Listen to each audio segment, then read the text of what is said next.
Bonjour à toutes et à tous et merci de nous rejoindre dans l'hebdomadaire des marchés du FX du dimanche 16 février 2014. Aujourd'hui, nous allons revenir sur les principaux événements financiers de la semaine passée et analyser la façon dont ils ont affecté les marchés des devises et des matières premières dans le monde. Le dollar américain s'est déprécié pour la seconde semaine consécutive, atteignant son niveau le plus bas en près d'un mois, dû à la publication de données économiques décevantes et un hiver difficile. Selon le rapport publié par le département du commerce le 13 février, le dollar américain a perdu 0,4% au mois de janvier. Le département du travail a publié le même jour un rapport dans lequel le taux de chômage a augmenté la première semaine de février. Réagissant aux données économiques positives en provenance de la Banque d'Angleterre, la livre sterling était la grande gagnante de la semaine dernière, atteignant son plus haut niveau contre le dollar américain en 4 ans. Les données de construction à la hausse au mois de décembre et les spéculations accrues concernant la hausse du taux d'intérêt par la Banque d'Angleterre ont contribué au renforcement de la livre. Le dernier cours de la livre était de 1,6745, soit une hausse de 0,53%.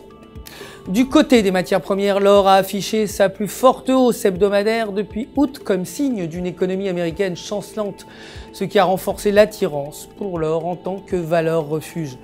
La production manufacturière aux États-Unis a reculé plus que jamais depuis mai 2009. Par conséquent, l'or s'est renforcé pour la 8e séance consécutive, prolongeant son rallye de juillet 2011. Le dernier cours de l'or était de 1317,73 $ l'once, soit une hausse de 1,17%. Le pétrole brut WTI a quant à lui progressé, l'indice de confiance des consommateurs étant meilleur que prévu aux États-Unis en opposition au rapport décevant sur la production manufacturière et des demandes d'allocation. Selon le département américain de l'énergie, les stocks américains ont augmenté de 3,27 millions de barils la semaine dernière. Le dernier cours du pétrole était de 100,3 $ le baril, soit un léger recul de 0,05%. C'est la fin de notre résumé des actualités financières de la semaine passée. Je vous retrouve demain matin pour le début de la semaine de trading avec les dernières actualités des marchés. D'ici là, restez bien sûr en notre compagnie, connectez avec nous sur www.ufxmarkets.com/fr. Pour tous vos besoins de trading, votre conseiller personnel répondra comme d'habitude à toutes vos questions.